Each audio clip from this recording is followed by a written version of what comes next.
6:46 in the evening. It's the same day as my last recording.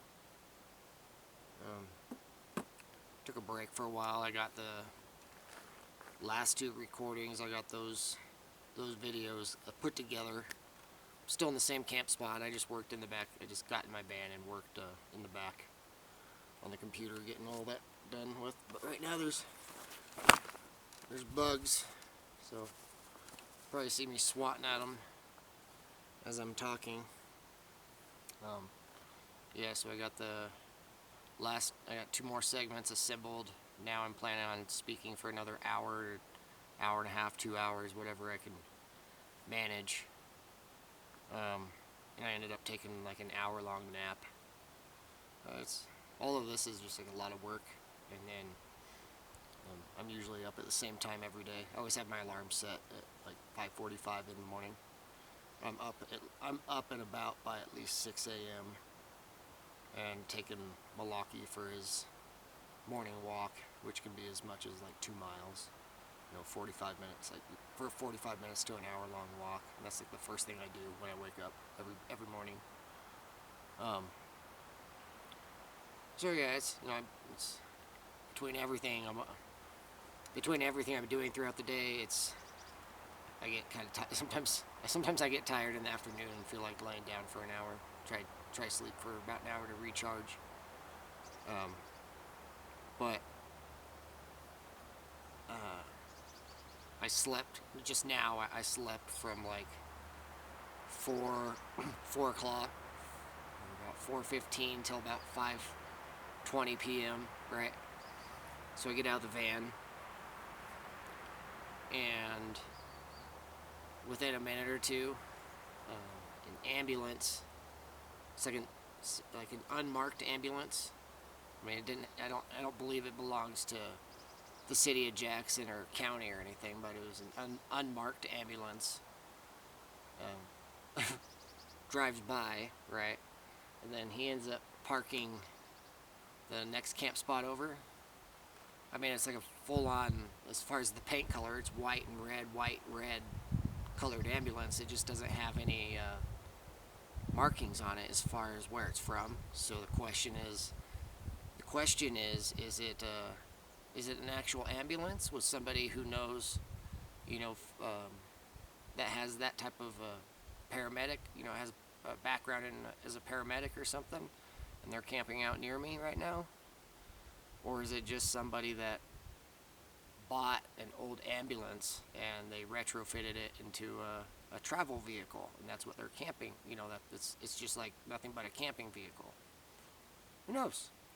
That's just an observation that I made right when I got out of the van. And what's funny is the person driving it caught my attention right when he was coming down the hill to pass in front of where I'm parked in my camping area.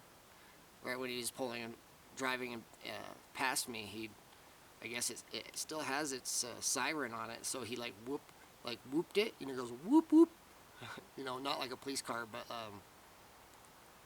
the tone of an ambulance siren. He just did like a short, like half-second burst, which caught my attention. Made me look up and look over at him, like, oh shit, that's an ambulance. And sure enough, he's parked right there. And then about 15 minutes later, I just heard 7 gunshots somewhere out that way. It was quite a ways away, but close enough for me to hear it and count each shot. Have not heard it since. Haven't heard a single gunshot at all today. So that's the first time somebody has shot their rifle. It was a rifle. And then pretty inconsistent. I mean, it was like 3 or 4 relatively quick shots, and then a few more shots that were really spread out with a lot of space in between. So it just makes me wonder, is it just somebody that brought their gun up here and they just felt like shooting it 7 times and that's it? If they're shooting at a target or something, it's like, well, I feel like if somebody's target shooting or sighting in their rifles, feel like you would hear, whoever had spent the time driving up there to do some practice shooting, you feel like you would hear them shooting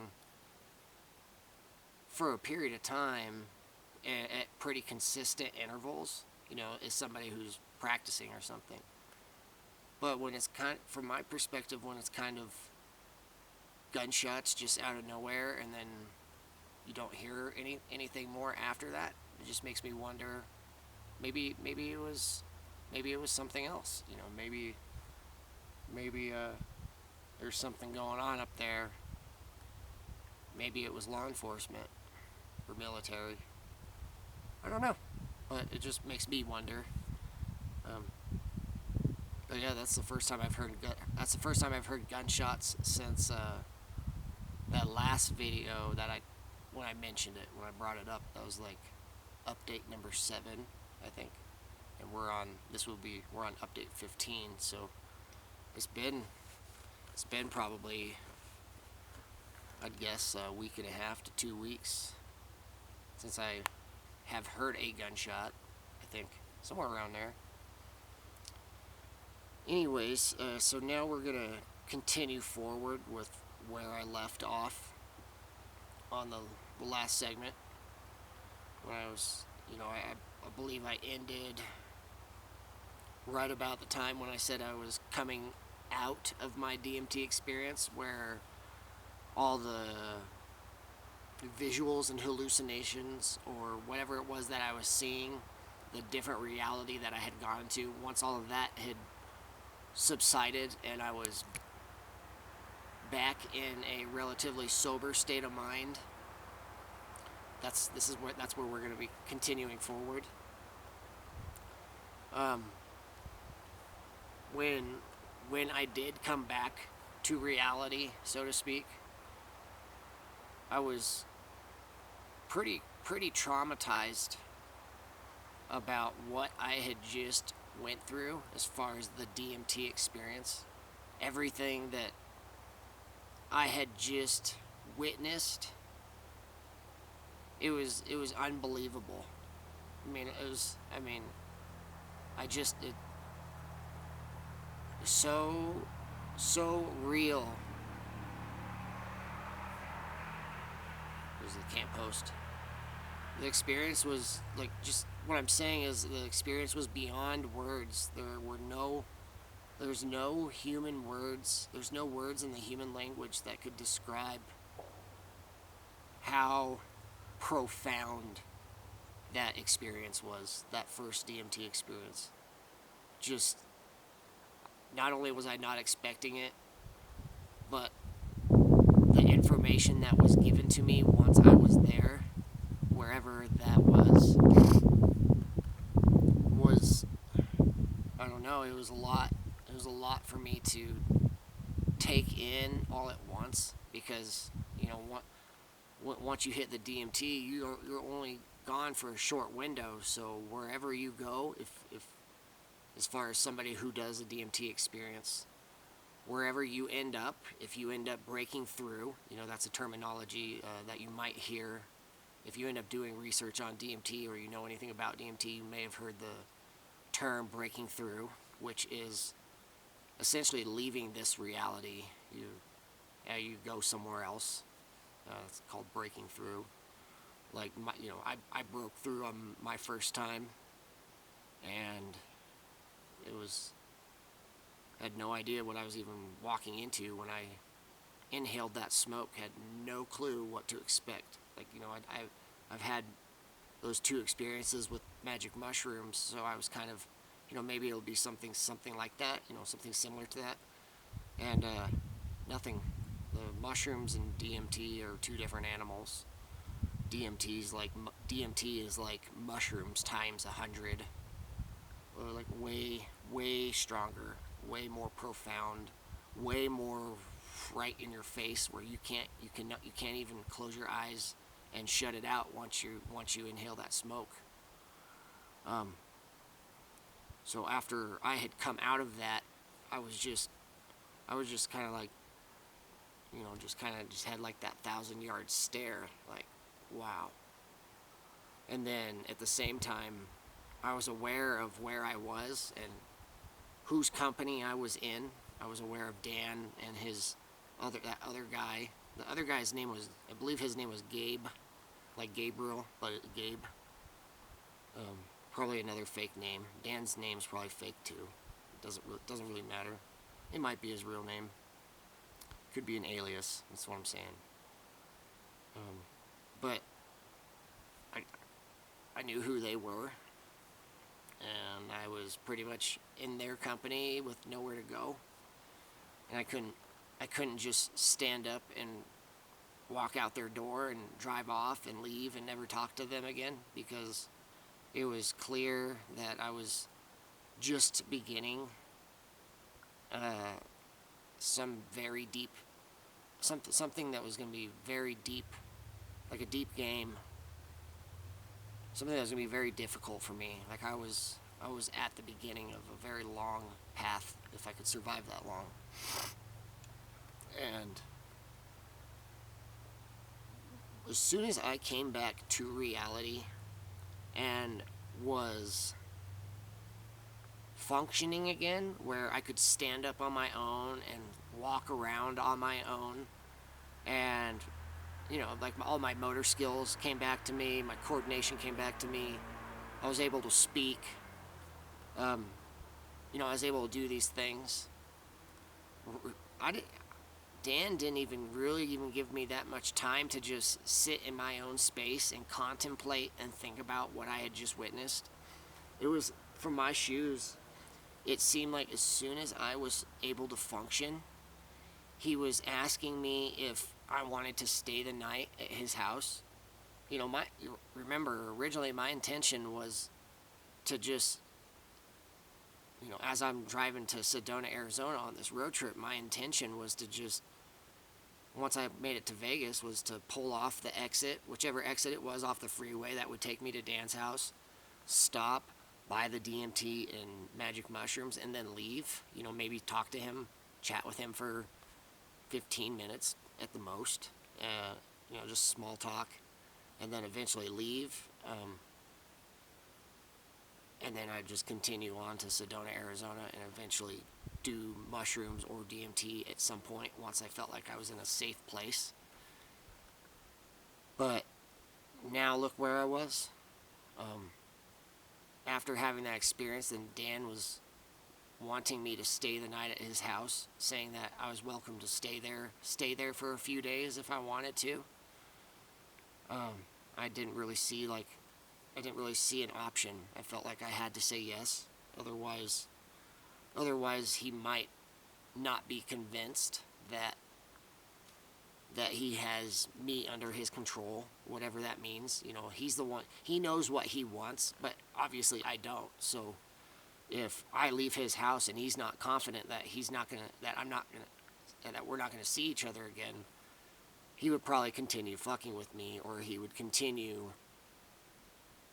to proceed forward with whatever they had planned had I originally ran in the first place. I didn't feel like I could just leave now. I felt like I had to stay. So I agreed.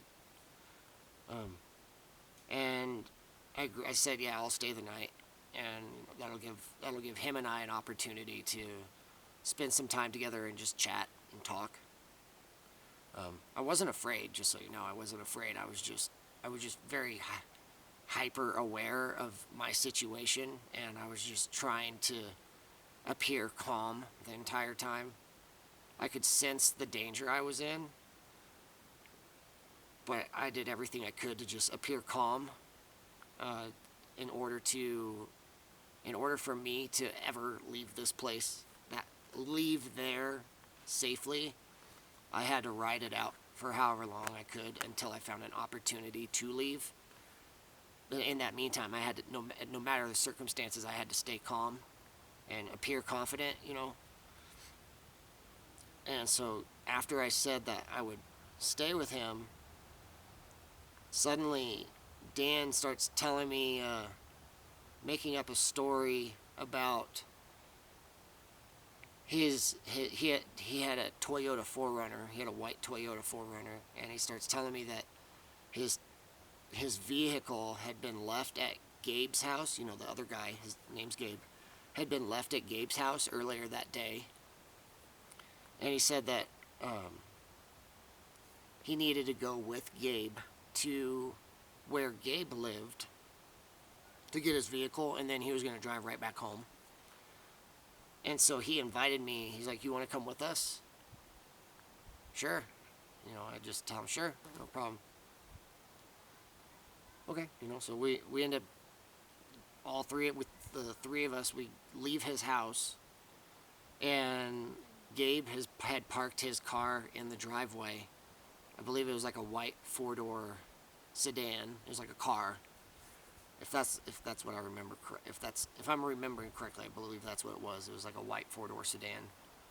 I don't remember the make or model or anything. But I ended up getting in the back seat of the car, and then the two of them climb in the front seat, and then we leave. And Malaki got left behind at the house because he couldn't ride in that car.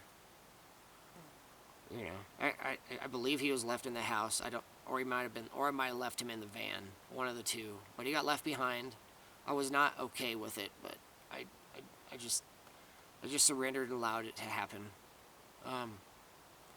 But then we leave Dan's house, and I'm in the back of the car. For all I know, the back door would be locked, and even if I wanted to, I don't think I could have gotten out.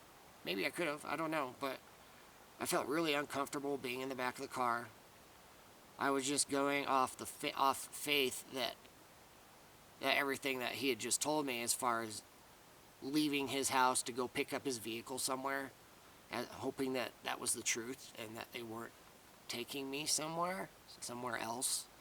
You know what I mean? Like, they weren't about to make me disappear somewhere and put me in their custody, kidnap me or something. That's all different types of stuff that was flying through my mind, inside my head, in my thoughts, like not knowing what's going on.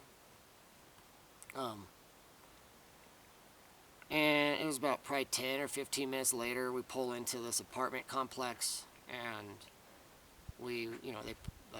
Gabe, who was driving, he parks next to this white 4Runner. Sure enough, it was Dan's 4Runner. And so I ended up getting out of the car with Dan and climb into his 4Runner, and then we ended up driving right back to his house. So all together is just pretty much just driving straight there and then driving straight back in Dan's vehicle. But the big question that I had floating through my mind was, why was Dan's vehicle at this guy's house, and why was that guy at Dan's house? It was almost like, from my perspective, how it felt and how it seemed. It was me coming to Las Vegas. It was all an organized, something that was organized and pre-planned. Like, they were trying to get me there. But I feel like they didn't. Once Dan and I had made contact through Instagram and started talking, and then I told him I wanted DMT and mushrooms, and he said he would give it to me, but I have to go to his place. Once that was put in motion, I think they started planning out how they were going to proceed forward.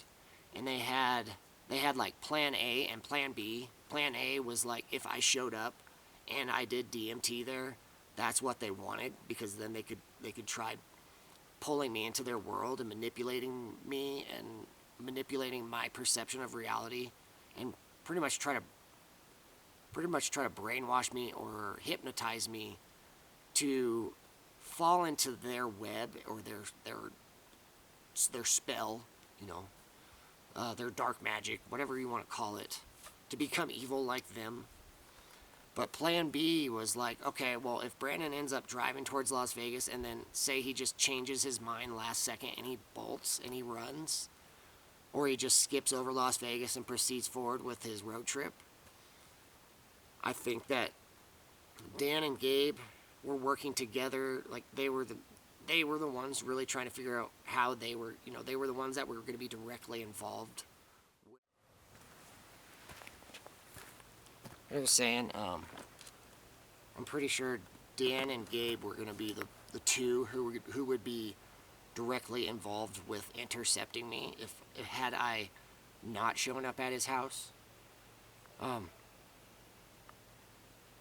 You know, so whatever those two had planned together, Dan may have left his vehicle at wherever Gabe lived at that apartment complex. If that's where Gabe lived, it might have just been a random parking lot that they stored the vehicle. Who knows?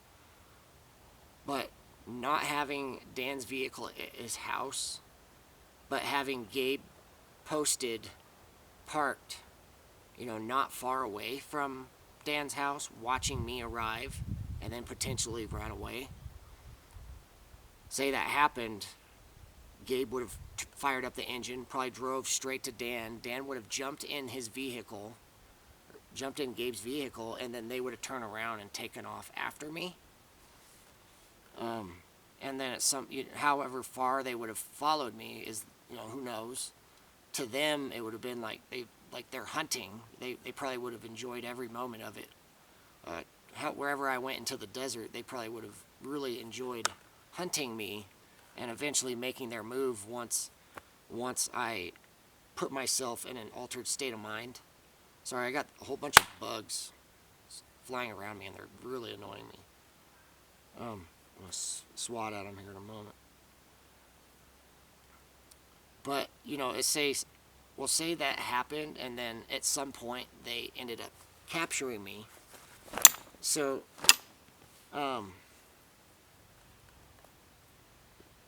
if they captured me, they probably would have just thrown me in the back of Gabe's car or in the trunk. And then they would have used Gabe's car to drive me anywhere, you know, wherever their home base is, you know, wherever their base of operations is, or wherever they have taken previous victims. That's probably where they would have taken me. And then at some point they would have driven back to Las Vegas, and Gabe probably would have dropped Dan off at his 4Runner, and then Dan would have driven home. Who knows? I have no idea as what they had arranged. I just know that these are the things that happened. The guy Gabe showed up, and then after my DMT experience, they wanted me to go for a ride with him, and then I rode back with Dan in his 4Runner. Hold on, I'm just gonna wait a second.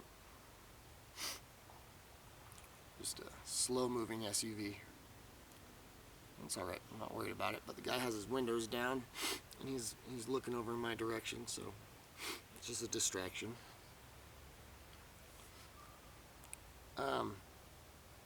When we made it back to Dan's house, it was probably early evening.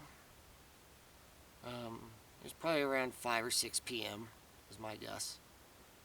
And from that point forward, it's like, you know, in Dan's mind, he was happy to know that I was staying the night. So it was like his demeanor had changed. He was no longer, he wasn't putting off a threatening, he wasn't trying to make me feel like feel threatened or in a hostile place. He tried making himself appear like a very friendly, hospitable person, somewhere that I could feel safe without being on guard. That's how he was trying to make me feel once we got back to his house. From that point forward,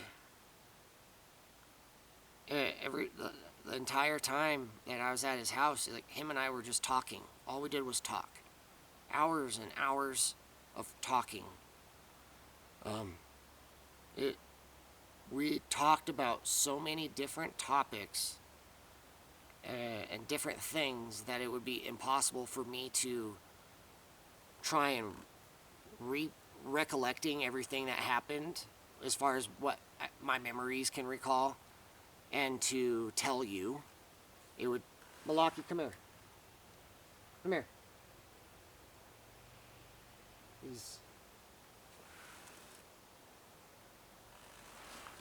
he's kind of like on guard right now. It's like he's picking up on something. So he's not really listening to me. He's just kind of standing out there like on point. So I'm just kind of tuning into him. But once we were back at his house, him and I were pretty much chatting, talking until bedtime. Um, this was during the time frame when his wife kind of appeared from nowhere. You know, now all of a sudden I learned that he was married, and so she's roaming around the house. We get introduced. Her name is Jamie, which is when, like, you know, he starts telling me about her a little bit. She's kind of, from first appearance, she seemed really reserved and quiet and shy. And so Dan was doing a lot of talking for her. So he's telling me about their history and all that. As far as everything we talked about, I'm not going to be able to tell you what we talked about in chronological order. At some point during all of our time, all of the time that I spent with him, it wasn't just this weekend. I stayed at his house for 3 days, and then I left and continued on my road trip. You know, I'll go in more detail about this, but I'm just giving you a brief timeline. I stayed at his house through the weekend for like 3 days, 2 nights, 3 days, and then I continued on my road trip down to Sedona, and then I ended up, and I was gone for a couple weeks, at least 2 or 3 weeks, and I went all the way into Arizona, then Utah, then Colorado, back to Utah, and then back to Nevada, and that was like a 2 or 3 week time span. But once I was back in Las Vegas the second time, I was staying at his house for anywhere from like 3 to 5 days at a time, and then I would leave his house, and I went to Zion National Park for like a week, and after a week, I would go back to Vegas, stay with Dan for about a week, 5 days to a week, and then I went back to Zion for a week, and then went back to Dan's, and then went back to Zion, and then back to Dan's, and then eventually back to Oregon. I believe that's the sequence as far as my traveling around. And so, over a period of about 2 months, month and a half to 2 months, I stayed at Dan's house for probably 3 weeks combined, not 3 weeks in a row, but overall about 3 weeks total over 2 months.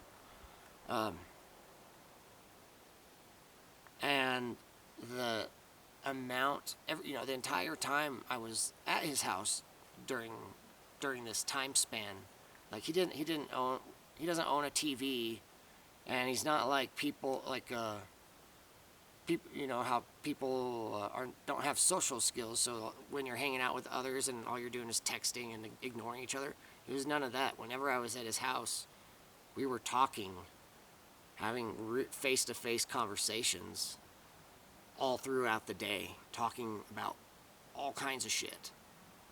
And so the amount of talking that we did, if I were able to recreate everything that was talked about and share with you, that'd be like another 20 or 30 hours or more of me just talking about the things that Dan and I talked about. So where I'm going with this is, no matter how much I'm able to share with you as far as my time spent with Dan, it's only going to be scratching the surface as far as the things that happened at his house. And so as we're moving forward, I'm only really going to be talking about the things that really stand out in my memory as far as things that are important to know about, is for you to make sense of this big picture. I'm going to try and share as much as I can, and it's going to take multiple hours, before I'm even done talking about this period of time in Las Vegas, sharing the things that I learned at his house.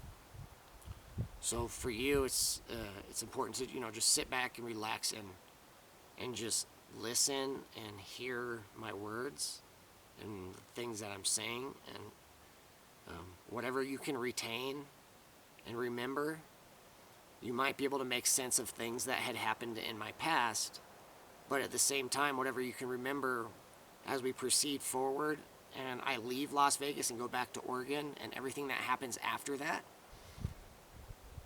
it'll a lot of the stuff I told you about what happened in Vegas will make sense about why things happened at a later time.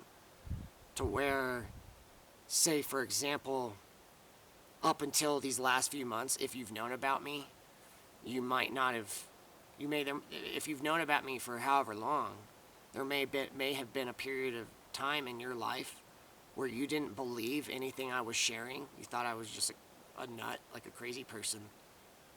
But after, after I get all this story told, as far as what happened in Las Vegas, by that time, if you've watched all these videos, you might believe me. And then at some point, if you do start to believe me, as far as my experiences and the things I've gone through, suddenly everything's going to become really, very real for you. As far as once my video ends and you turn off your computer or your tablet and you go off out into the world, and everything that you've watched here on YouTube, all of that information starts sinking into your own consciousness. So once you're out just going about your day, wherever you live, you can feel there's a change within you as far as your perception of reality. If you're not already there, and this is just something that's starting for you, as far as you becoming very aware of, whoa, what is this life? These things that Brandon just talked about, that's crazy, but I believe him maybe. And then you start looking out at the real world, and you start, all the people that are in your life and people that you're interacting with, strangers, acquaintances, co-workers, friends, family members. You're going to start, if whoever is not aware and has not watched these videos with you, you're going to be able to notice there's a difference. You're going to be able to notice a difference in yourself compared to people who are not aware of anything going on in this world. They're just trying to live their lives, or they're entirely consumed with mainstream media's version of reality, so they're living their lives in accordance to propaganda and brainwashing. But now you're starting to see this other perspective that can mess with your head. And it's just really important for you to not give up. Once this video ends, I'm not done speaking now, but I'm just saying, once this video ends, just remember there's going to be another video after this one, and then another video after that one, and we got to keep going in the story, because there's a lot for me to explain. So every time one of these video ends and you've learned stuff from me that you may have never thought about before, and you can feel it affecting you in some way, maybe in a way that you can't even explain, but you can feel it affecting you. It's okay. It's okay. We're just like, don't allow your inner thoughts to just run rampant. Just try to chill. If I'm going to say anything, just try to take a breath and relax, because I keep emphasizing I'm going to explain everything, and the only way for all of this to make sense for you is if you follow the story to the very end. But it's going to take a while, and you're going to have to learn a bunch of different things as we're going, where at the end of it, it's all going to come together. And that's what I hope for anybody who's watching. I want it all to come together so it makes sense for you, and then you break free from the illusions and mental, spiritual, physical slavery of this world. Where at some point, as you're following me on this journey, you have that aha moment like a light bulb flashing over your head where things just click for you, and then your mind is free, and you can live your life without all this bad shit affecting you, and you know how to navigate around this bad stuff whenever you come across it. And you'll also be able to make sense of why the world is the way it is right now in 2024. You'll understand why it is the way it is. You'll know where the source is coming from and why everything has evolved and progressed as it has in such a bad way. That's the direction we're heading, and this period of time in Las Vegas that I'm really about to go into depth, into detail about, and elaborate on, this portion of the story is where the things I share with you really might just mess with your head. And I'm just saying, to your best ability, try not to allow that to happen, and just have faith in me that I'm going to explain things to you. So whatever unanswered questions that you have, try not to let your imagination to just run wild and create scenarios that aren't real, if that makes sense. Just try not to allow your imagination just take things in a direction that's not accurate, and just have faith in me to show you and tell you where we're going next. And every single day at the same time, I'm intending to share another video, and we're gonna make it. It's just, if you can remember, like the movie Willy Wonka and the Chocolate Factory, this is metaphorically like we're going through that chocolate tunnel, where this story I'm sharing, it might become very scary for you as a viewer. You might get scared. You might not like the things that I'm talking about, and they might make you very uncomfortable.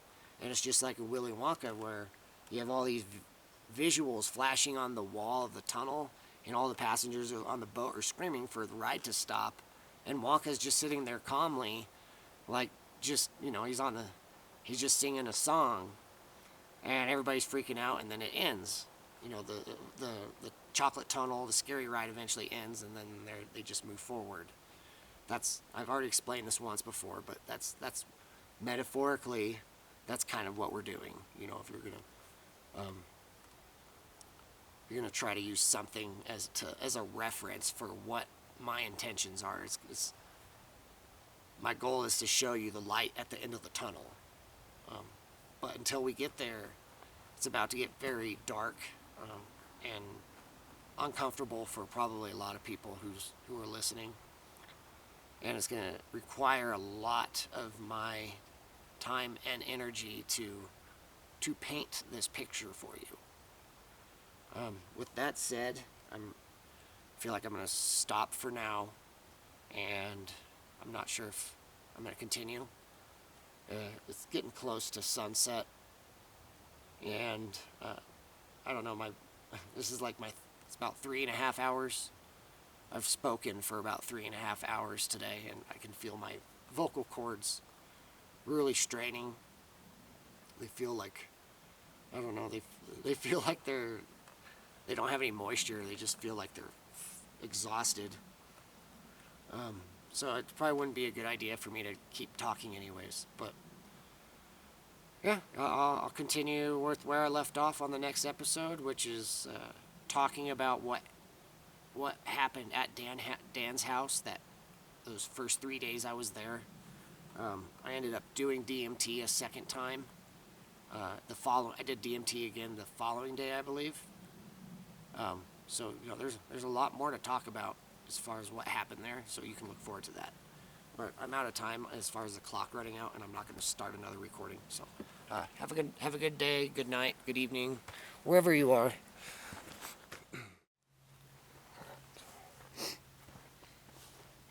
Good morning, you guys. Today is August 29th. It is about 9:10 a.m. Got up early again. Just taking care of my morning routine as far as taking Milwaukee for a walk down in town, getting breakfast, and then eventually driving up here. Today, this morning, it was actually got below freezing last night, so there was a little bit of frost around town. The grass, walking across the grass was all crunchy when I was out with him. So, a little bit of things to talk about before we continue forward. I have, yesterday was when update number 11 went on YouTube, right? So if you watched that episode, you're aware of everything I've shared so far, right? But about 3 hours after that video was posted, I got a notification let me know that somebody had left a comment on that new video that I put up, and I'll attach a screenshot in this video so you can read it for yourself, but I'm going to read it out loud. This person with the handle, like their username is Sour Jar of Souls. Never heard of this person before, but they wrote, "Police and FBI are not on your side. They think what everyone else thinks. This guy is crazy. I hope your dad gets the restraining order. You are dangerous. Your family doesn't talk to you because you are dead to them, and they hope you don't come crawling back when you are cold and hungry with nowhere else to go. Stay gone." Wow. When I read that, that's that's pretty personal. So I replied, said, "How do you know the facts? How do you even have the slightest idea about my situation when I haven't even come close to getting into the heart of the story? If you're already upset with the things I've shared, just wait for Friday and Saturday segments when I begin discussing my trip down to Las Vegas and my first DMT experience. If you're upset now, just wait a few days. We're just getting started. The good news is that I'm not afraid to die, so your pathetic attempts to insult me are simply getting brushed off. Keep trying, though."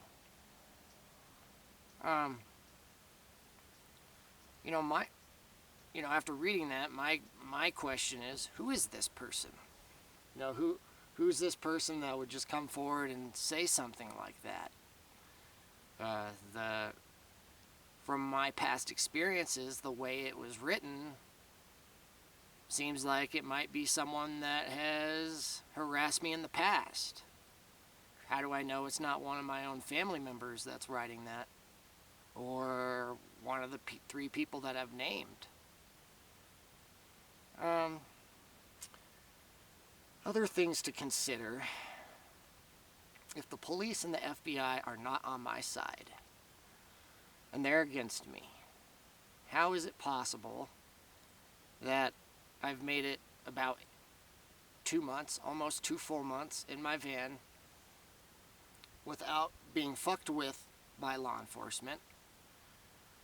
I feel like if I was a bad person and they didn't believe anything I said, that they would have already intervened. They would have already at least stopped me in my track somewhere and at least, at the minimum, had a talk with me. But they haven't. Milwaukee, come here. That's one fact. They haven't. They have not stopped me, and I've made it this far. Okay. Second, I see law enforcement every single day, as far as in the morning time, in the afternoon, and the evenings.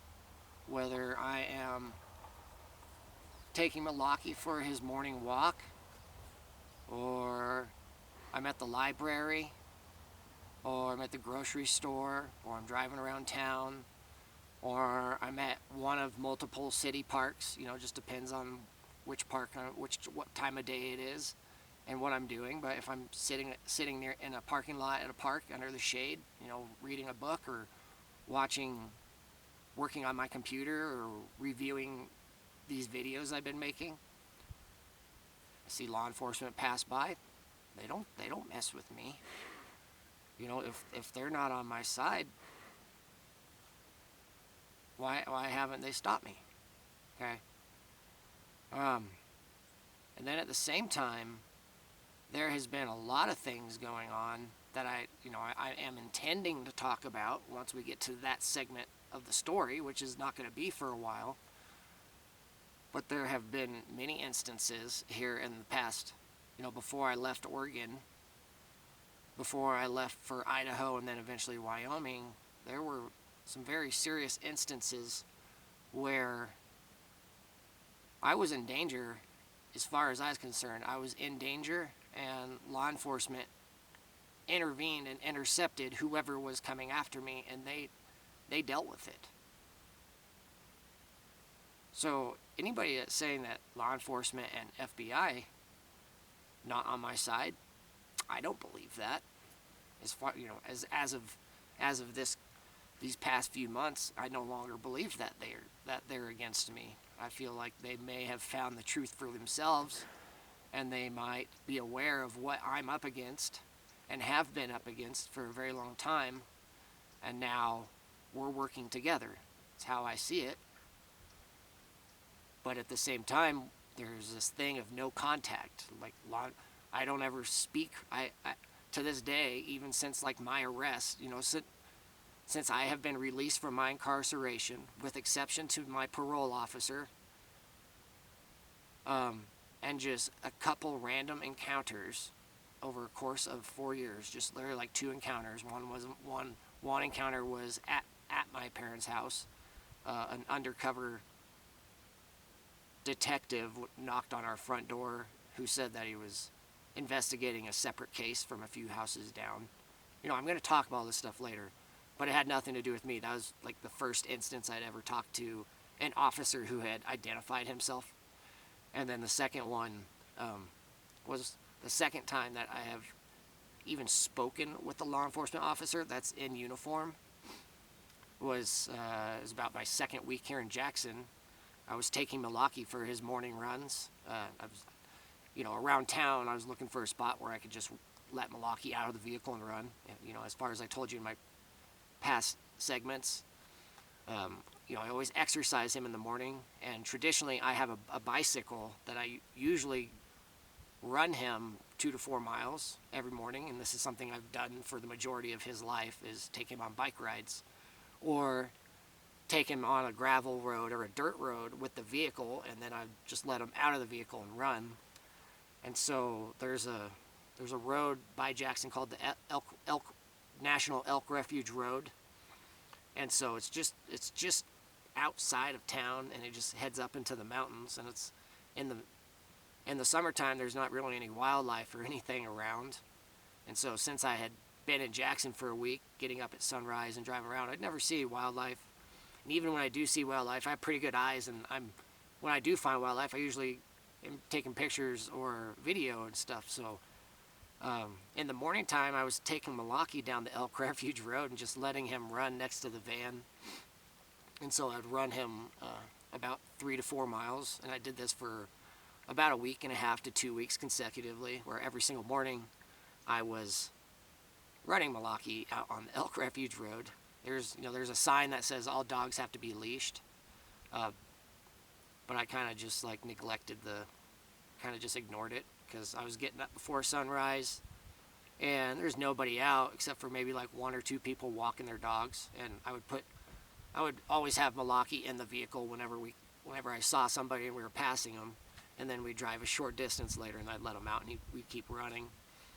Never came across any wildlife or anything, but we maintained this cycle for about a week and a half to 2 weeks, where about half an hour to 40 minutes before sunrise, we were out on the Elk Refuge Road, where it's light enough for me to see, but the sun just hadn't come up over the horizon yet. And, just run him and then head back to town and then go get breakfast. As far as that, there was no issues, but then all of that came to a stop when there was one day while I was out running him, and we'd gone all as far out as we were going to go before we were going to turn back and head into town. And right when we reached the end, oh, there's a dog. There's a random dog right there behind the camera. Milwaukee doesn't see it. I'm going to have to pause it. Here, I'll turn this. There's a doggy. I don't know where it came from. Hi, doggy.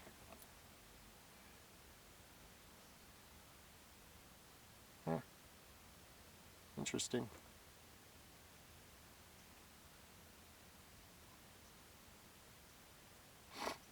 Well, now we're going to have to put Milwaukee in the vehicle because he just saw it run by and now he's going to... There's a campground a little ways away. That's probably where the dog came from.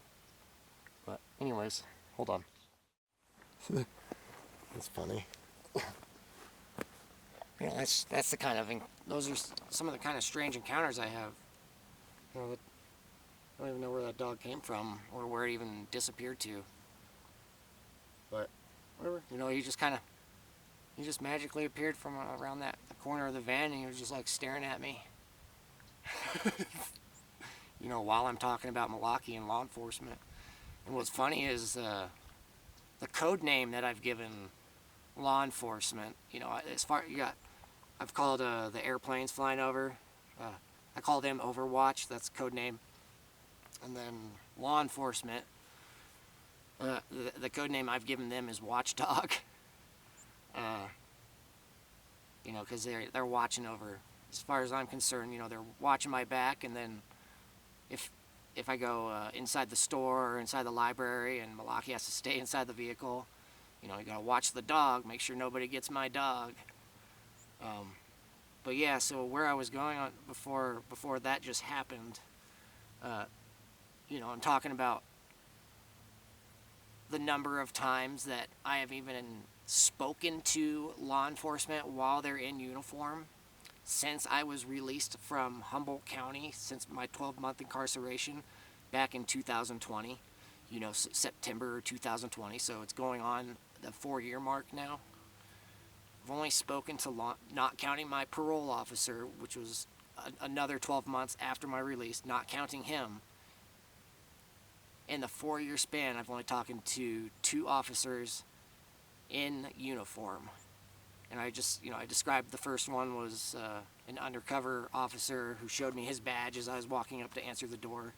And he was supposedly investigating something taking place 2 houses down from us. That's a story he said, but I didn't. The whole thing was strange. I will describe I will tell that story at some point. So don't worry about it. And then the second one I was telling you what occurred about a week and a half to 2 weeks after running Milwaukee on the Elk Refuge Road as part of my morning routine for his exercise.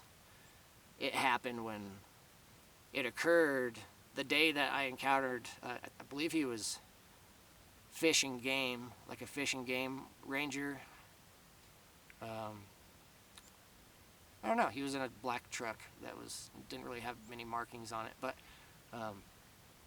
I had ran Milwaukee 2 miles. I run him 2 miles, and then once we hit the 2-mile mark, we turn around and start running back towards town, and then I would run him another 2 miles and then put him back in the vehicle. So, you know, he gets a pretty good amount of exercise. And we'd made it halfway, and right when I was in the process of getting my van turned around, there was some truck kind of driving fast up the Elk Refuge Road.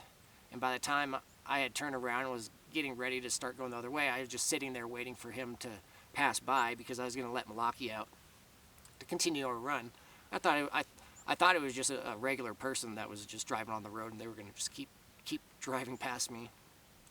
But right when he gets to me, he slows down, then he kind of stops right in front of my van. He didn't like drive up right on me, but he kind of stops a little bit in front of my van, so we're pointed like this, and then he turns on his lights, you know, the red and blue lights. So it's a traffic stop. So he's just letting me know that his intentions is to talk to me. And then he gets out of his truck. You know, it's law enforcement. And so, you know, I think I waved at him. I didn't really know what to expect, so I think I shut off the vehicle and waved at him, had the window rolled down, just waiting. And then he comes up and talks to me. I don't remember his name, but he was telling me that, you know, I can't run Milwaukee on the Elk Refuge Road. It's against the law. And he told me that somebody had made a complaint, and he asked me if I saw the signs, as far as dogs having to be on the leash. And I said I did. I didn't lie to him. I saw him. And I explained my reason why I kind of ignored the sign. I told him, I don't have my bicycle. I've just arrived in Jackson. I've only been here for a couple weeks. I usually take Milwaukee for a run every morning on my bike, but I don't have my bicycle. And I told him I've been trying to find an area where I can run Milwaukee in the morning time off the leash, as far as driving in my van and running him, as a kind of as an alternative to not having my bike with me. And I kind of just told him my reasons why, and I told him why I'm getting up early, so we're not in the way of anybody, and we're not bothering anybody. And I told him, I'm keeping my eye out for wildlife. If I see wildlife, I put Milwaukee in the van and we don't bother them. Just explaining the situation. The officer allowed me to share, my perspective, and then at some point he asked for my driver's license. He didn't ask for my insurance or registration. He just asked for my driver's license. And then he went back to his truck, and then he asked me to, because when he pulled me over, I was just about to pull back out onto the road, so I was kind of in a weird spot. But he asked me to kind of back up and get off the main road, because I was kind of like in his pull-out area. So I back up, shut off the van. He gets his truck and pulls around. Whoever he was talking to on the radio, no idea.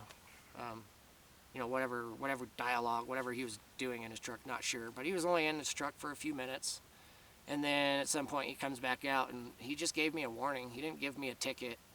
But right before he left, it was kind of like he was like kind of communicating with me, letting me know that I've been getting watched since my arrival in Jackson. And he started he's like, I know you've been coming out here for 2 weeks, and I know you've been sleeping in this area for about 2 weeks. And he's like, it's not my jurisdiction as far as where I've been sleeping and around town, the different areas I've been parking my van. But it was like he didn't really care, but he was, as far as my patterns for the past few weeks, but it was like he was communicating with me, letting me know that they've had eyes on me since my arrival. And then that's as far as our conversation went. He gave me my driver's license back. I told him I wouldn't run Milwaukee out there anymore. I just wasn't sure, because people can walk their dogs down the elk refuge roads. They just have to be on a leash. It's not like dogs are not allowed at all. They just have to be on a leash. So it's from my perspective, there's kind of like this gray line. I mean, I could go into why I felt like it's not a big deal, but it's not important. Milwaukee's really good when he's running next to the van. Anytime I tell him to get in the van, it's like right away. So it doesn't even really make a difference if he's on the leash or not. But yeah, so I communicated that to the officer and just let him know I won't run him on that Elk Refuge Road anymore. I'll respect that, and he let me go with a warning. And that's that was second week. That was I think before I'd shared my first video where I was speaking from the camera. So if law enforcement was against me and they think I'm a crazy, dangerous person, why have they, they've had so many opportunities to at least intervene and talk with me about what I'm sharing on YouTube, but they haven't. They've just been respecting my space and allowing me to do what I need to do to get this shared. And from my shoes, it feels like, I always see them around, and it's almost like I have a shield around me, and I'm being protected by law enforcement when I see them. That's how I feel.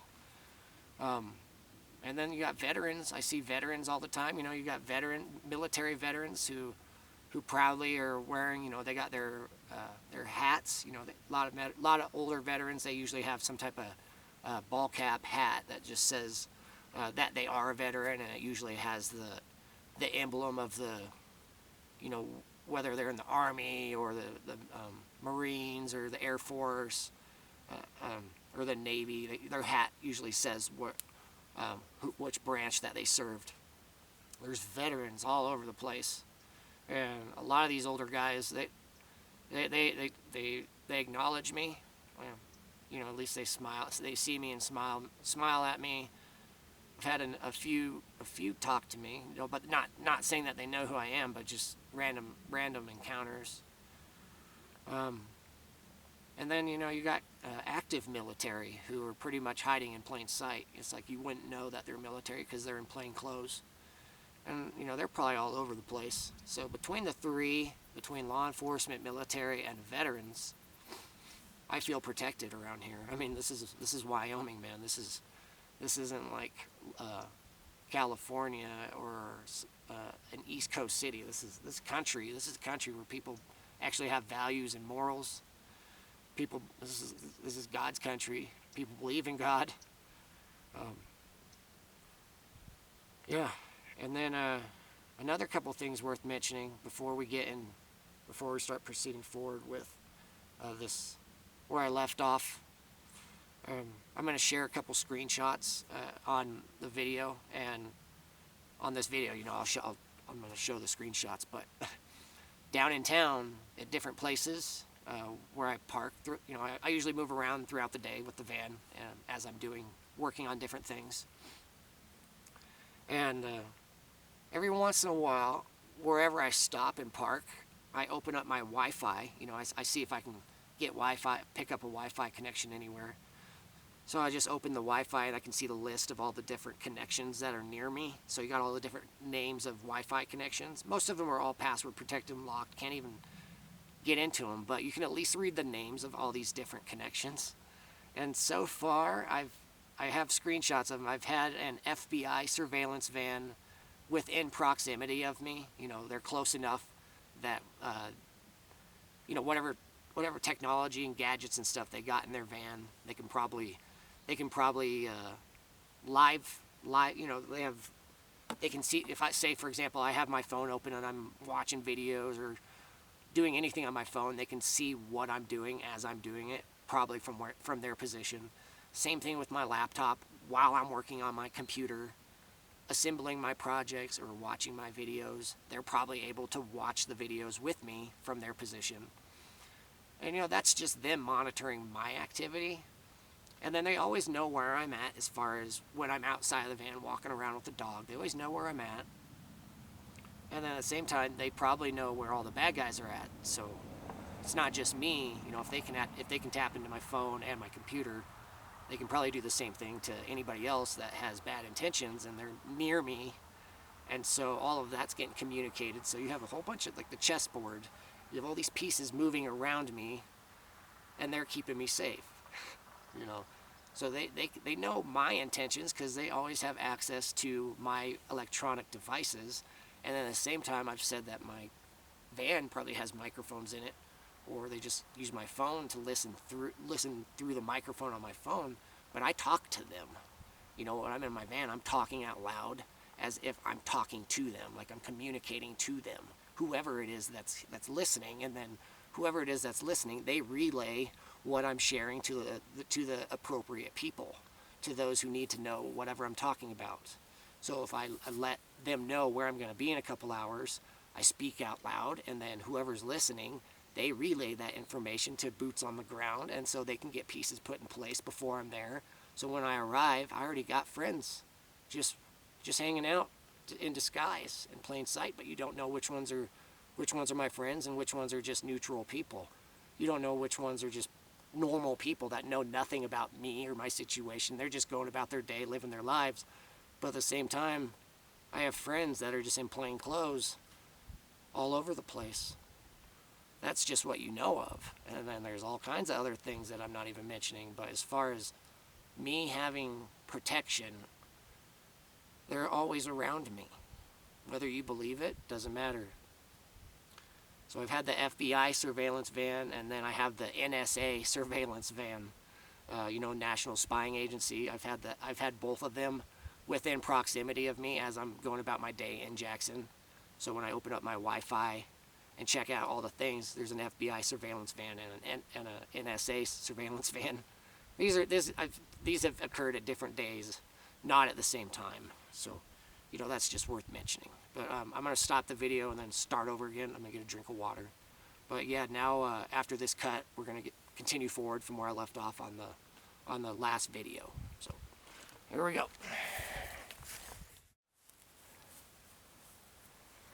All right.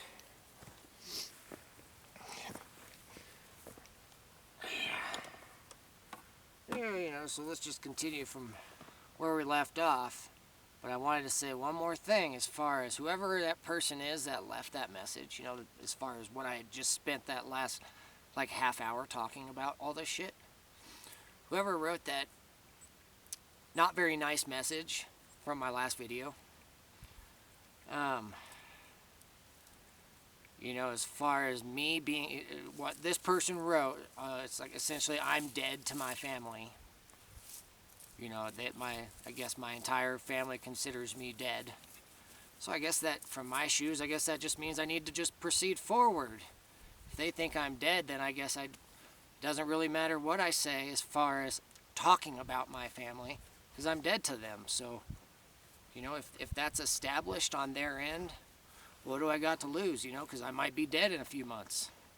So why not just fucking open up and share everything?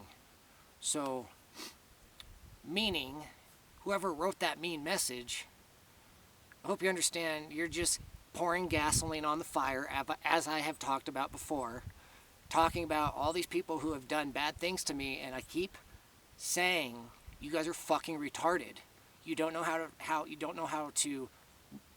stop. You guys don't know how to stop. You just keep picking at me, and you literally are so retarded. You think that you can say something or do something that will make me stop, or that you believe that you can scare me or threaten me, therefore I'll stop. But understand, I've already faced death. I've already faced my nightmares. There's nothing you can say that can touch me or alter my course. So this person saying that I'm dangerous, yes, I'm very fucking dangerous. But it just depends on, you know, as far as you, the viewer, it just depends where you stand. Are you a good person or are you a bad person? Do you stand with God or do you stand with the devil? Do you fight for good or do you fight for evil? If you stand on the good side, that's the side I'm standing on.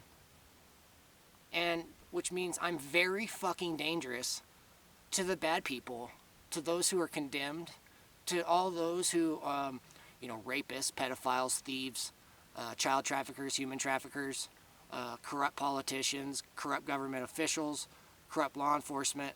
You know, I'm not against law enforcement. I'm not against government. I'm not against this stuff. I'm saying the corruption, the bad apples. That's what I'm talking about. Those who sold out and who have secretly pledged allegiance to the dark side and are doing very bad things that affect everybody on the good side.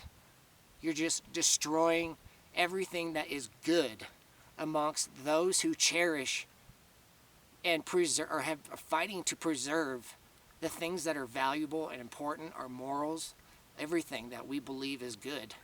You guys are trying to destroy all of that and create division amongst us so you can steal this world.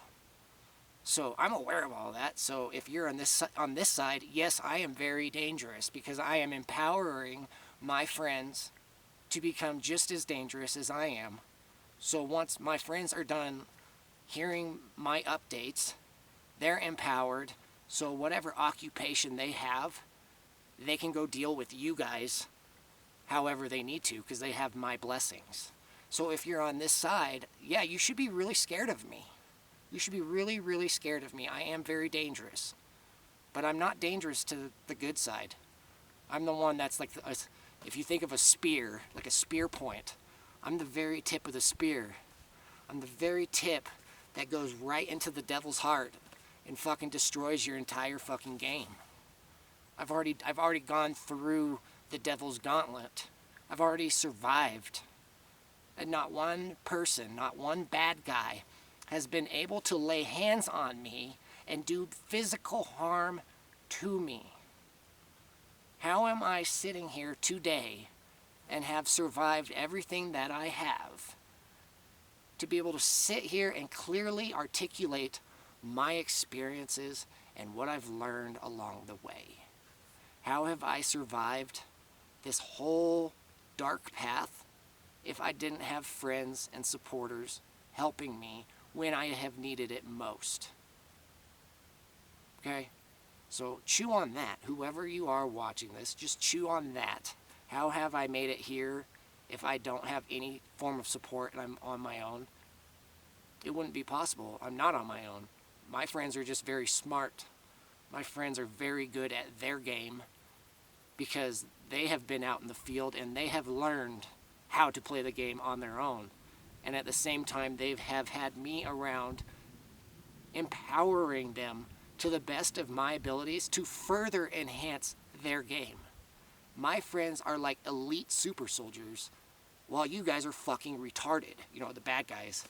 My guys are the elite, the best of the best, God's warriors, and you have the fucking devil's retarded minions trying to figure out how to get me, trying to figure out how to fight back, but it's two polar opposites. So anybody just looking forward, anybody who's on the bad side and you're watching my YouTube videos and you're getting upset with the things I'm sharing, you're getting angry with the things I'm sharing, and you're looking to whoever you're pledged to do something about it, understand it's not going to fucking happen. It's not going to happen. You guys have already lost. The game is already pretty much over. I'm just using this time that I have to share my story. Each video is like throwing a rock into the fucking still water, into a crystal clear, smooth as glass lake. And each stone is like a giant wave tsunami that's creating ripples around the world. And people are waking up to what's going on. At least if they are not now, as I continue sharing the story, those who are not aware are going to become aware. Okay? So if you're a bad guy, you guys are in a very shitty position.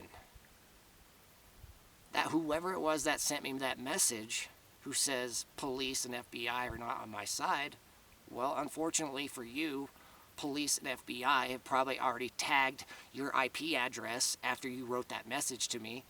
And from your whoever that was, don't be surprised if you find yourself getting fucked with by law enforcement or the FBI.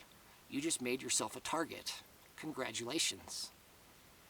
Then you got my friends to deal with who operate on in different dimensions. Like realities are stacked on top of each other. Like there are things that the human eyes cannot see or detect. Our eyes can only see a limited capacity across the whole spectrum of energy. You can only see RGB. I think it's Roy G. Biv or whatever. But our human eyes can only see a limited amount of what's out there. For example, your human eyes cannot see wireless internet. Your eyes cannot see Wi-Fi signal traveling through space. From where I'm sitting right now, like on my phone, I have internet access. So if you could use your imagination and adjust the frequency of what your eyes could see, somewhere you would see an energy beam traveling from my phone to some relay point, some tower, and there'd be energy transferring back and forth. That is happening right now because I have internet. It's a fact. I have internet right now. There's no cords. So somewhere there is an energy source putting internet connection onto this phone, and then my phone is transmitting energy somewhere to the relay point. If that is real, imagine if you could change a dial on your eyes to where you're no longer seeing this plane of reality, but you could change it to where you could start seeing energy moving across the landscapes, including energy leaving my phone to whatever relay point. So what I'm saying is, there are things moving around us that our eyes cannot see. And I'm saying that there are entities that are in this realm that exist, and they are alive within those frequencies, and our eyes cannot see them. But it does not mean that they're not around and that they cannot do things in this world that affects us. So I'm saying, if I have friends that are invisible, that are operating on different frequencies, because, if you believe in God and you believe in angels, you believe in the high powers, well, if God's real, anything's possible. So if I have friends, they pretty much have the abilities to be invisible, like a superpower. So, and then the bad guys, you guys might not have that ability, so it's kind of like an unfair advantage, but sucks for you guys. Or maybe I'm just a delusional person and everything I've just said isn't real.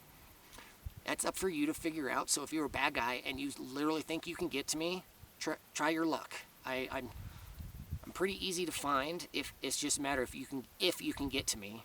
And if you can get to me, the moment you decide to make your move, that's when you can I can predict, and that's when you can expect to catch a bullet in your brain, and then you just drop. Wherever you're at, you just fall to the ground with a bullet in your head. Or you just fall over like you're paralyzed, you've been frozen in place, because I have invisible friends somewhere out there that can do that thing, The moment you decide, superpower like Harry Potter, you're frozen, like right when you're about to do something, and you just fall over backwards. And then they just walk up to you, put you in handcuffs or zip tie you, and then they put you in the back of whatever vehicle they have, and then they haul you off, and then that's it for you. What's with that dog that appeared a little bit ago?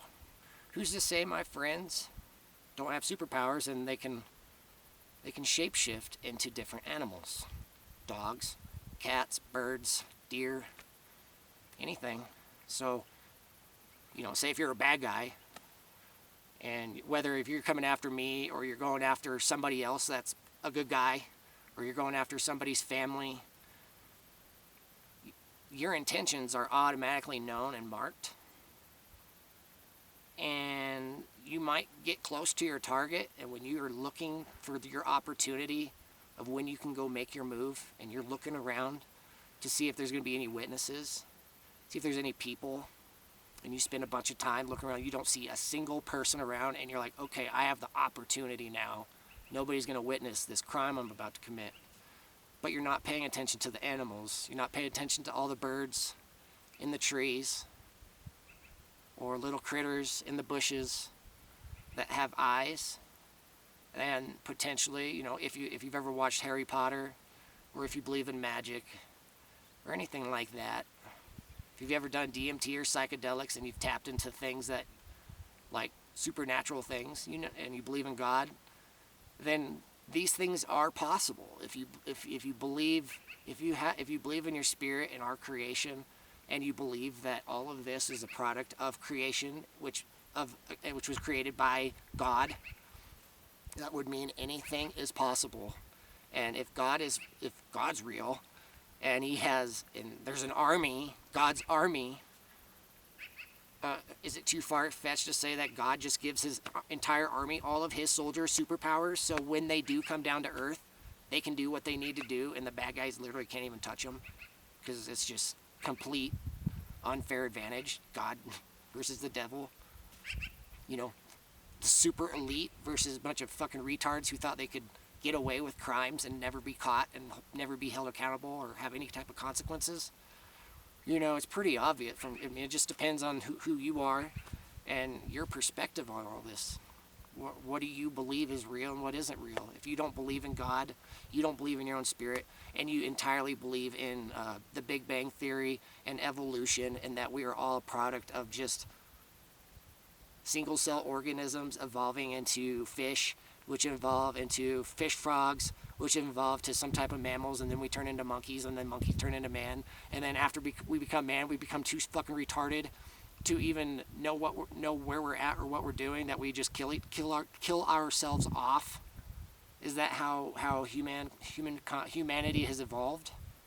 We went through this entire process, and then once we reach mankind, we just kill ourselves off because we become too retarded? I don't think so. that's what science wants us to believe. You know, that's what people want us to believe by removing God from the equation and getting us to believe all these nonsense theories. And so people who believe only in science and they don't believe in God, then it would, yes, it's very understandable and would 100% make sense if everything I have said sounds completely crazy and I have come off as a crazy person. It just depends where you stand. Do you believe in God and your own creation and just the creation of everything that you see in general, and acknowledge that there are realms and worlds outside of this one that you can go to if you pass your tests? But at the same time, if you fuck off and fuck around your entire life and hurt people, steal from people, do bad things, that there are bad consequences, and you can actually go down layers. You can go below this world into places that are a nightmare. It just depends on where you stand. So as I continue forward, again, it's not my job to convince you. I'm just telling my story and how I arrived to all of my answers and conclusions that I have gotten so far. Everything that I have attained along this long, very long and difficult path. So everything I'm sharing with you now, if you have no idea how I've attained this knowledge, if you think I'm just making it up, I'm not. I have attained things along the way which have gotten me to where I'm at now. Okay, you got people that know who I am, and they're very happy that I have found myself, and I have a lot of friends and supporters. But also, there's a lot of people who are terrified of me, because if what I have said is true, these people are going to have to. These people are realizing that, oh shit, God is real and Christ might be real, and then they start reflecting on their own life choices and the bad things they've done. It would be a lot easier just to accuse me of being a very crazy, dangerous person who's loose in society than it is for them to face themselves and how they've lived their lives and all the bad things they've done and the bad things they've said, the lies they've told, the people they've hurt, all of that stuff. All of those people in the world who are at that stage in their life, if they're sitting here listening to me speak, and they're being told that God's real and there's consequences for our actions, both good and bad, there's a lot of people out there who are going to become terrified. They're going to be scared of me because I'm the one speaking the words. And I'm saying, and I'm not going to back down from it either. That message I got here on YouTube, that has initiated this entire conversation of everything I've said since I started rolling this morning, that single message was the catalyst for everything I've said in like this last hour, just to let you guys know what's going on. If my entire family has decided that I'm dead to them, that's just them communicating to me, letting me know which side of the fence they're on, which is giving me pretty much pouring gasoline on the fire. Okay, well, I guess I just won't hold back now. You know, I just won't hold back in favor of anybody in my family, and I'll just say things as they are, just assuming my entire family has been part of it. And I'm just gonna expose what they've been doing, everything that they've done to me to keep me quiet, to try and keep me from ever speaking, from ever allowing you as the viewer to hear anything I've had to say. That's what my family has been doing since I've been released from my incarceration, trying to get me quiet. Keep me fucking quiet and never tell a soul what happened to me, and just move on and go get a job somewhere and just forget about all of it. That's what they wanted. And remember, if they had gotten away with what they had attempted on this last June 14th, if they had entrapped me and I fell into whatever it was that they were attempting, I would be locked. I would still be locked up right now. I would still be in a state hospital or a prison by now. And everything I have shared since June 14th, well, since whenever I shared my first video around that time, since I shared the episode 5 and then left in my travel van, and all the videos I've shared since then, you know, this is update number 15, I think. Everything you've learned since then, you would have no knowledge of it. All this stuff wouldn't exist.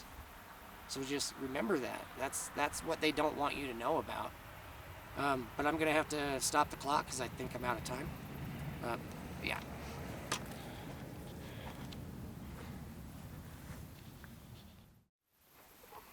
All right.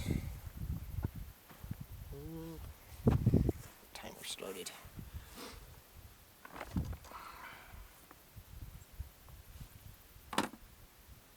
Moving forward with our story, I believe I left off as far as talking about Las Vegas and DMT. I left off around the time when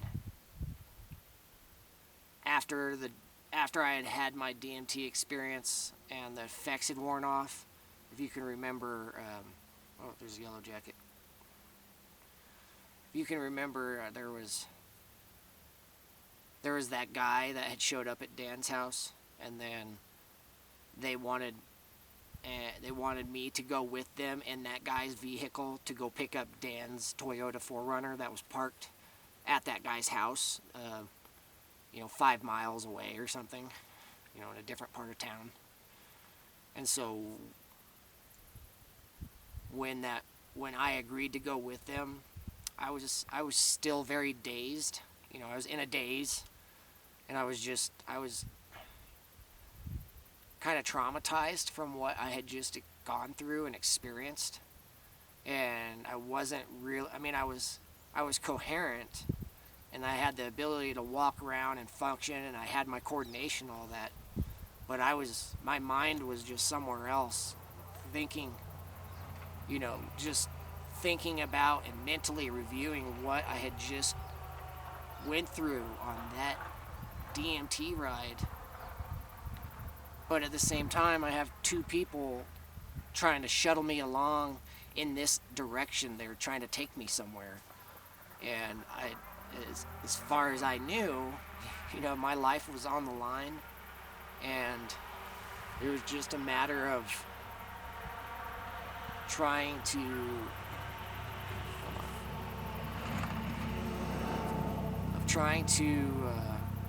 stay calm and collected, and not to appear scared or in fear while I'm around them. I just go with it. The more I just relax and go with their flow, I might be able to disarm them and make them believe that I'm not a threat to them, and that I will do whatever they want, so to speak. So that way their guard will come down.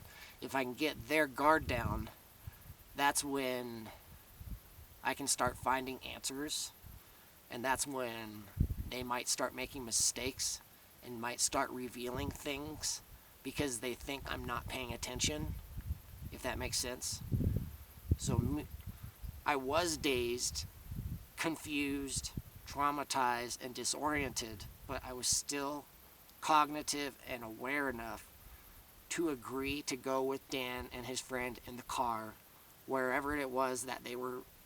I didn't know if we were actually going to pick up Dan's vehicle or if they were taking me somewhere else. So I just took that risk and allowed it to happen, even though while I was in the back seat, I didn't know what was going to happen. But again, we ended up going to some apartment complex, which was where Dan's 4Runner was parked in the parking lot. If that's where that guy lived, he lived within the apartment complex, okay. But he might not have lived there. That vehicle might have just been left there for a later time. Dan would go back and retrieve his 4Runner at a later time. This is like, say if there was an alternate scenario where I hadn't done DMT with Dan, and then I ended up continuing on my journey to Arizona. Him and Gabe, that other guy, Gabe with a Gabe, as in Gabriel, they would have probably followed me in that guy's car. That way, Dan's vehicle would not even be in the equation if there was any type of later down the road, if there's any type of investigation or any type of security cameras or anything that get reviewed at different towns or locations just to see if if there's any type of law enforcement trying to figure out who kidnapped me or who took me, Dan's vehicle would not ever be caught on any type of security camera. So it would never be linked back to him. So, that's kind of how I could see it. But then, nothing bad happened when they took me in Gabe's car. We actually did go to Dan's Toyota 4Runner. And once we were there, I got out of the car and got in the front passenger seat in Dan's 4Runner and then rode with him back to his house. The dogs, my dog and his dogs had been left at his house. Dan was married. He had a wife at the house at the time I did DMT, but I never saw her until after we returned to the house in his 4Runner. Up until that point, I didn't even know that she was even in the house. As far as I can recall, I don't remember ever seeing her. She might have been hiding in another room, because if you remember, when I showed up at his house to pick up DMT and mushrooms and with the intention to just pick it up and leave, but then I went into his house, it was only about from my arrival to the moment I was inhaling that DMT, only a span of probably about 15 to 20 minutes had passed. Right? So I'm telling you, when I showed up, he was ready to give me DMT, and it was either I do it there or they're going to fucking murder me or kidnap me, and then I just outright disappear from existence. As far as anybody in the world, you guys just would not have known where I disappeared to. They would have had me in their custody, and then they would have done all kinds of fucked up stuff to me, if that's what would have happened. But I ended up doing the DMT, and then it was just this whole thing of pretending. I already explained as far as me getting an update. When I did DMT, I left this world and I was updated, told about my situation and how much danger I was in. So from that point forward, when I came back, I have remembered, and I have always been playing this game, even to this day. I have not forgotten, and I am continuing with this game until I see some type of resolution, until I see a long list of individuals in custody and in handcuffs. Dan's one of them, and my father's one of them, and then everybody who's connected to them on this dark path that have sold out. When I start seeing all of them being arrested, incarcerated, I'll know. I'll be super excited. That's gonna be like the most exciting day of my life, is when all of them get caught, and then they all get captured alive and taken to prison or taken to a mental hospital, and then they get subjected to the very things that they have done to innocent people that have found the truth in different ways, and they tried getting help and they tried fighting back, but these bad people did some really fucked up stuff to them, really bad shit to innocents, just to keep the truth buried, to keep people from speaking. So it's all going to come full circle. So whatever they have done, it's going to come back 100-fold. So when any innocent person that has been tortured by these bad people, well, we're going to find all those people involved, and they're going to get tortured, but way more, way worse. And what they're going to receive, as far as the bad guys, their final destination is forever. Where they end up, they'll never fucking return to this earth, ever. Ever. It's the end. Once this clock reaches zero and things really move in motion, whoever's caught on the bad side, who has not found God and has not found Christ, whoever's still on this side, when that time comes, all of you are going to the same place, and you'll never fucking leave that place, ever. And you can call, if you're listening to this and you're one of these bad people and you're getting scared and you feel like writing a hateful message on my YouTube page, I welcome you to do it. Write as much hate as you want on my YouTube page. Just understand there's a lot of eyes watching. And as soon as you fucking reveal yourself, my friends are going to deal with you. I don't got to do a fucking thing. I'm just going to continue doing what I'm doing, share my story, while my friends take care of this side. I've given them my blessing to do what they need to do to take care of it. No judgment to them. No judgment to my friends as they take care of it. Do what you gotta do once you get them identified, right? So, back to my story. After getting in Dan's vehicle, I'm still a little dazed and confused, not sure what's really going on. But I remember I had agreed to stay the night at Dan's house. So as I'm getting into his vehicle, Dan has kind of turned off his scary mode. He's like being friendly, or he's kind of let down his guard a little bit because he knows that I'm gonna stay the night. Now he's excited because I'm in his grasp. I'm gonna be in his house, and he will be allowed to say what he wants to say and influence me however he wants, puts ideas in my head if he wants to, share things with me, whatever. I'm in his world now. And so he was excited about it. And I could just sense it as I'm sitting in the chair. But at the same time, I'm aware of who he is. But I have to pretend, right? I know who you are, bro. And so we drive all the way back to his house, which is when I met his wife. His wife's name is Jamie. She's 15 years younger than him. And now that we're back at his house, that's when he starts telling me about himself. And then he starts telling me a little bit about his wife and how they came together.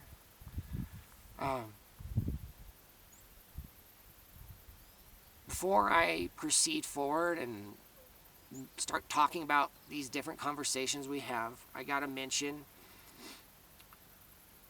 that I had spent, as we keep going down this road, there's gonna as far as this duration, these 2 months that I was coming back and forth from Las Vegas and spending time with Dan.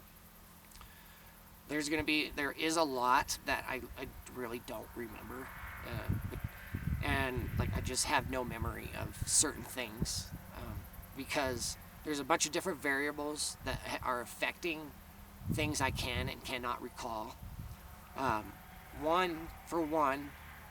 So much time has passed since this went down, so I can't recall everything play by play.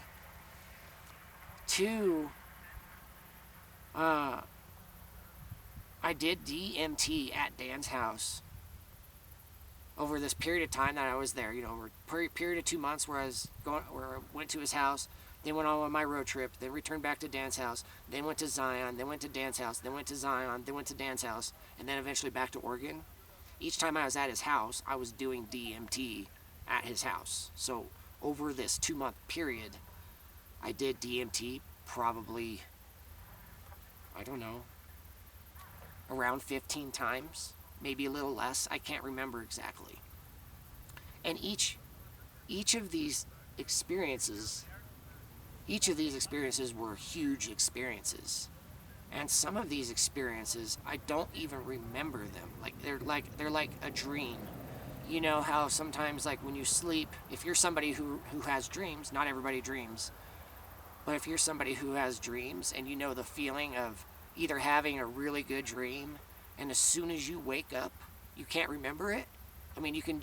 You know that you had a good dream, and you might be able to remember tiny little bits and pieces of the dream, but the overall experience that you had while you were dreaming, you can't remember it. And sometimes you're kind of bummed out because you know it was a really good dream, but it's just gone, almost instantly.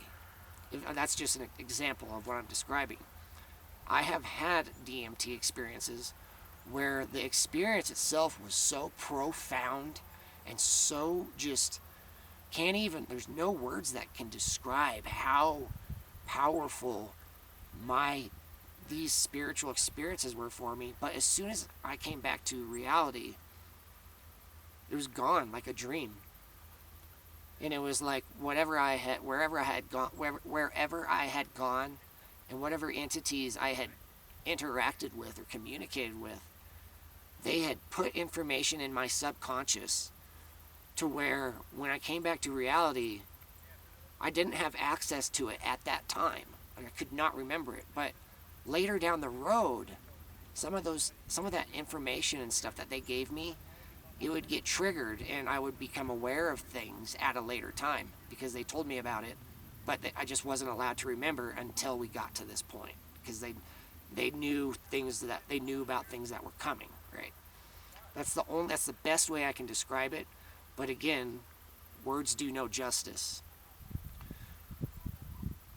So, that's another variable as far as affecting my ability to recall things that were said, things that happened, as far as the sequence of events, and day by day, play by play, every interaction. I can't, there's things I don't remember. It's just completely gone as far as missing pieces of the puzzle.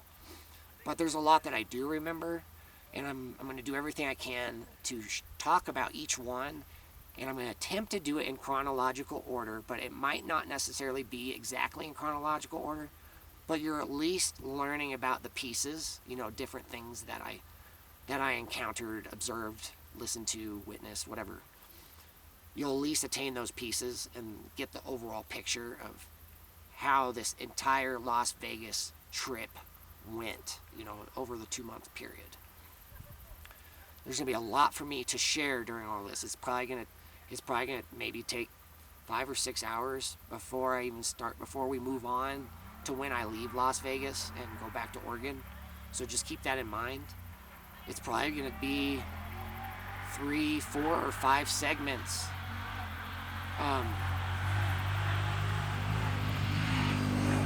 Probably be three to 5 segments as far as what, sharing videos to YouTube for you to listen to it before we move on. And that's going to mean it's going to require you to try and remember as much as you can. Just remember as much as you can retain, and then whatever you forget, you have the ability to just watch the videos over if you want to, and then you can pick up pieces that you've forgotten or that you may have missed along the way. That's the point of putting all this on YouTube and speaking, so you can move forward at your own pace and at your leisure, and you can stop and research things as you're going, without the stress of anybody being around you to influence you in a bad way. You can take your time. And the next, probably like the last thing really worth mentioning, let's see how much time I got, is drugs. I'm going to be talking about drugs. And it's very important for whoever you are and whatever walk in life you have gone down, whatever your experience is with different types of drugs. As I start talking about DMT and mushrooms, there might be times when I'm talking about the good, cool experiences I've had, and you might find yourself, oh, well, I want to try that. And then you might find yourself starting to look for these substances. Please understand, I'm not endorsing them. I'm not advocating them. I'm telling my story. And if you're somebody who's considering trying to find DMT or trying to find magic mushrooms, and you're someone who has no experience with these things, my advice is to do not pursue these things until you've heard about my experiences first. That way you know what you're walking into. I mean, if you've done mushrooms before, then you know what the experience is like. So it's up to you to make, it's up to you to decide if you want to take those experiences further and, consuming more, or, just trying mushrooms more. That's entirely you. If you've had those experiences, you know what to expect. But at the same time, I would suggest not getting too deep with any of it until you guys have heard all my stories. Because, especially DMT, if you've never touched DMT, do not even think about it until you've heard my stories. I'm going to stop the clock real quick because I'm almost out of time.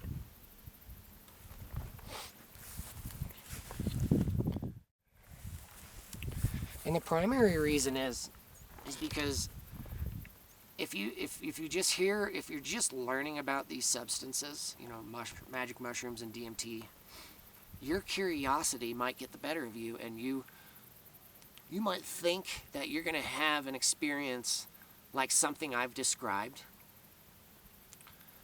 That might be what you're looking for. And you might somehow get your hands on one of these two substances. And then when you do it, your experience is nothing like what I've described. You might have a full-on fucking nightmare because you're not prepared. Especially if you don't acknowledge the fact that there are demons, there are dark forces in this world, and they can have an influence on you while you're under the influence of psychedelics. So where I'm going with this is, if you're somebody who's becoming curious of mushrooms or DMT, and you're here to learn about them, and you're also thinking about trying to find a way to do it yourself, at a minimum, wait until you hear my story. Hear about all the fucked up things that I have witnessed around these substances, observing other people doing DMT and watching what they go through. And I've watched people I've seen other people do DMT, and I've seen other people have full-on fucking nightmares as far as soon as they hit the smoke, where the place that they were taken to was a nightmare. They did not have a good experience at all like I have had, because whatever those people have done in their life, apparently they've done some fucked up stuff, and as soon as they entered that other dimension reality where they're interacting with these other entities, those entities are fucking punishing them. They're not allowing them to have a good time, and I have witnessed it with my own eyes. So hear my stories first before you even think about stepping into any of this stuff. If you have no experience in it, don't even contemplate it until you've heard the stories.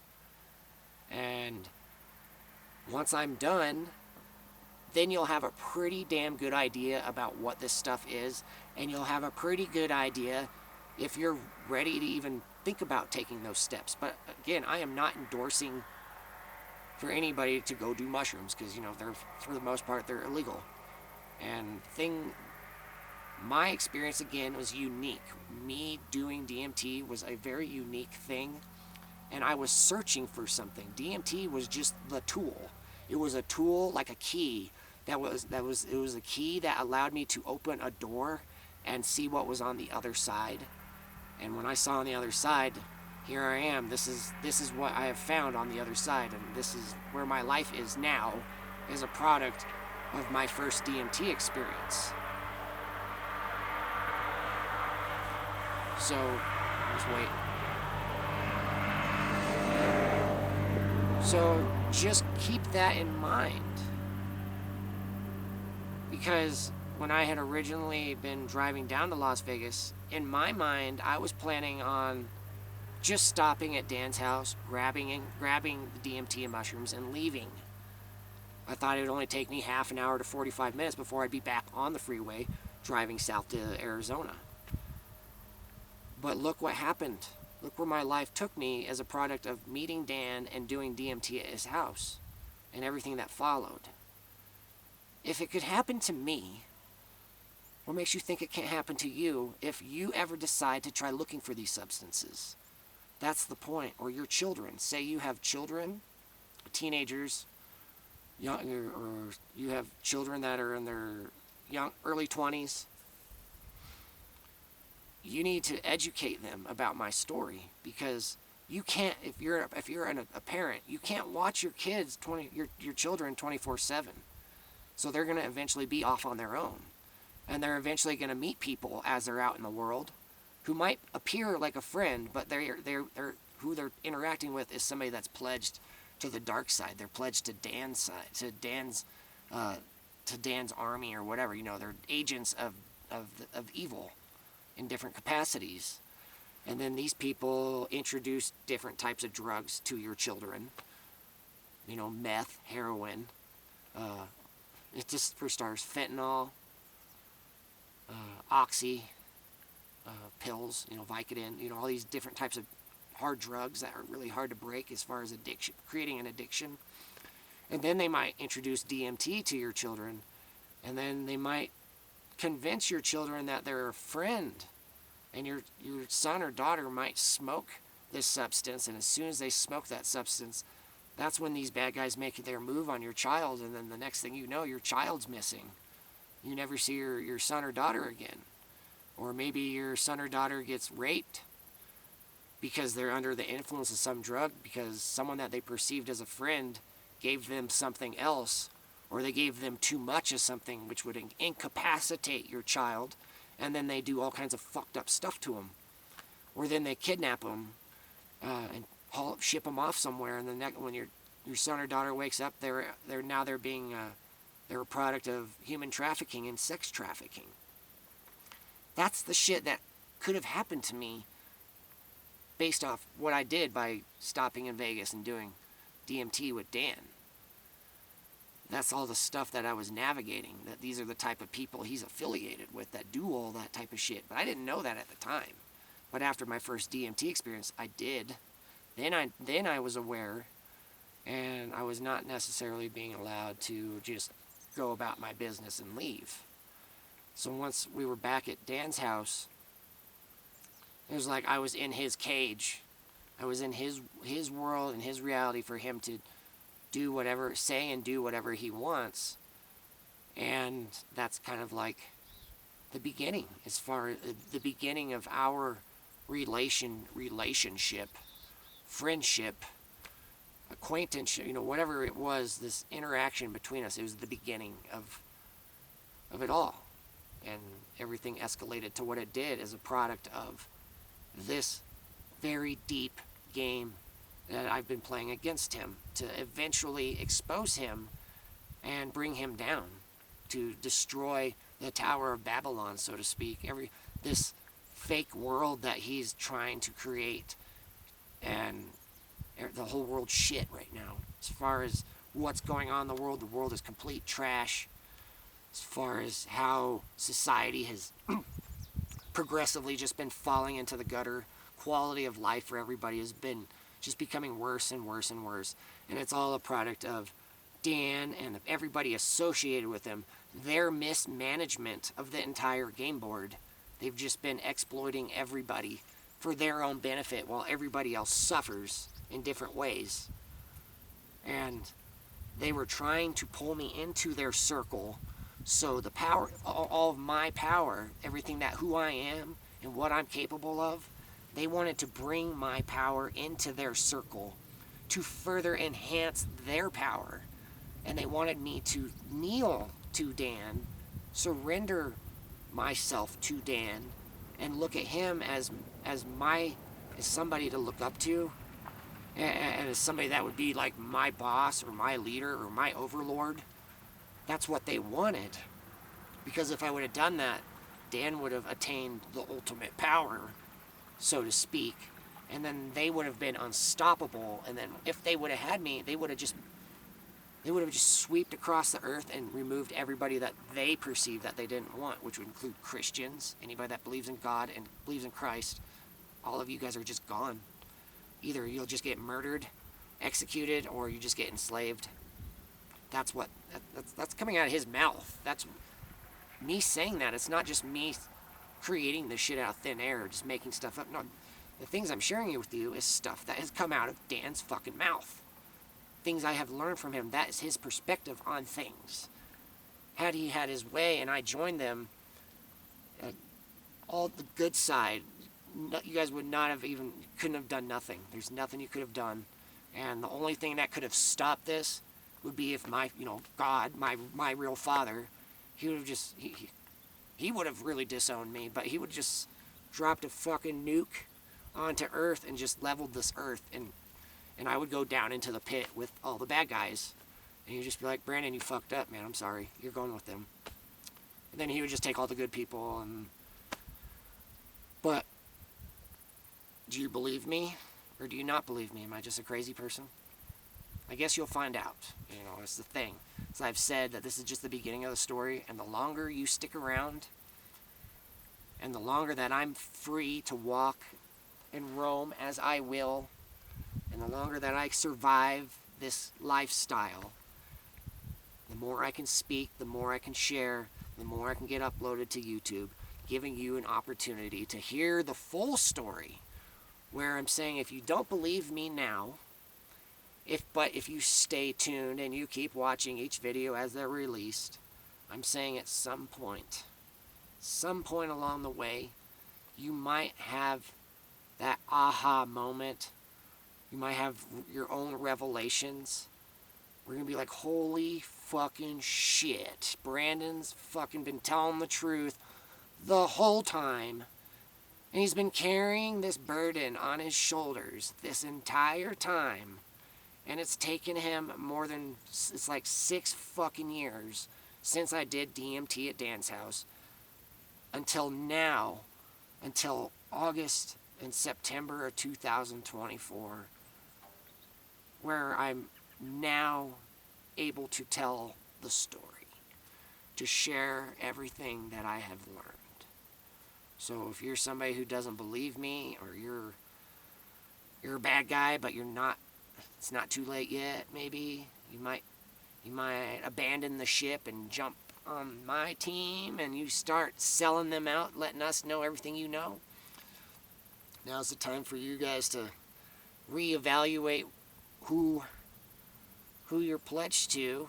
If you haven't sold your soul yet and you haven't done anything super fucked up, it's never too late to just say no more and just walk over on my side. And then you gotta repent. You gotta repent and confess what you know. You gotta start creating a dialogue with God. You gotta ask for God's forgiveness, which means confessing the bad things you've done out loud, or in your head, having that dialogue in your head, asking for God to forgive these things you've done. If you don't ever do that and you just say, "Oh, I want to be on this side," that's not enough. Your actions have to meet your words. You have to follow through with the things you say. But this is an opportunity for, if you haven't condemned yourself all the way, if you're kind of in the middle, between bad and middle, never too late. You can come back over. If you're not a rapist or a pedophile, and you're not a big murderer, you're not a murderer, you haven't you're not condemned all the way.